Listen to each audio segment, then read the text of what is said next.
I hope people who buy our shoes buy them because they're handmade, because they're beautiful, because they're quality, because they're natural materials and all those things.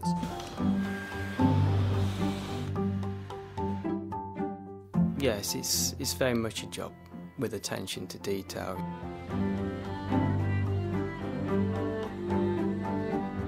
What I do is the result of all these other people before me. We've been in business now for over 130 years, and I'm fourth generation in this family. We now have some fifth generation in the business as well, so there's continuity after me, fortunately. But yes, we're in an area where there's a history of shoemaking tradition, and the level of skill that we have in our craftsmen is something of which I'm actually incredibly proud, and I think the people who make the shoes share that pride. Yeah, I'm an edge trimmer. The job entails trimming the soles of the shoes, so the sole obviously underneath marries the upper in terms of shape. It's like my great-grandfather was a cobbler, then his son, my great-granddad, he went into shoemaking. I guess it's in the blood and I followed suit. I started 1960. I love it. I do really love it, yeah. You do know the people, whereas other firms I've worked for, especially the bigger ones, you don't get to know the people. The way I put the pressure on and take it off to do certain points where they want it dark in the toe, dark in the back, and that, you know. It's like doing a bit of painting, say. Some people take years to learn. There are something like 200 operations in making a pair of classic English brogues, and most of these operations will be done purely by eye, without any guides on the machinery. They're mostly highly skilled jobs, and each person in the chain is entirely dependent on the previous people doing their job to the highest degree of accuracy. And then their job is to put the welt on the shoe, to start the shoe off, starting to make it look a good shape. Like. It's mainly there for the sole to be stitched to.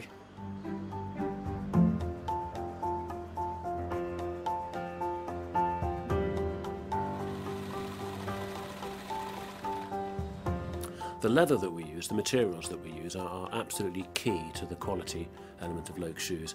If you don't start with the best materials available, then you'll never be able to make the best shoes available.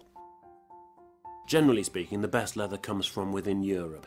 Here we have the best climate for breeding the best cattle, and that means that it produces the best hides and the best skins for shoemaking.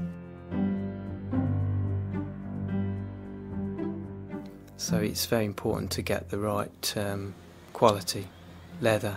Obviously, if you sharpen your cutter, you know, you've got to take it very steady, because you don't want to trim too much off, and then once it's gone, it's gone. There's no going back.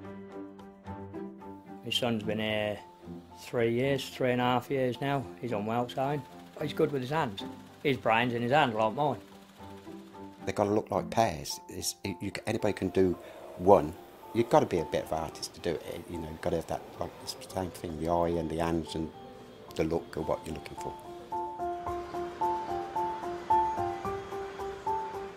All the components that we use in our shoes have to be of the best quality we can find, and for us that nearly always means using a natural material. Natural materials tend to give you the best balance between flexibility, breathing, water resistance, all the properties that we want for shoes.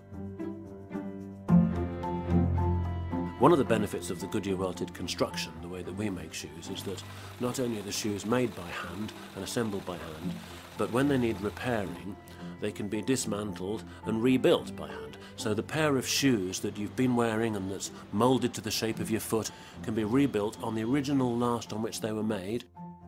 In fact, they'll leave the factory looking very much as they did when they were new, with a new sole.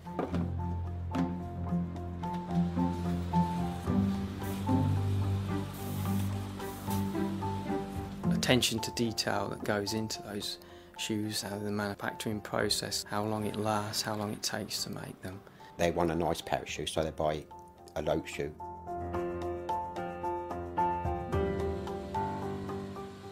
I think our shoes are a good illustration of the fact that in an age where we tend to throw lots of things away, there is still a place for timeless classics and enduring quality.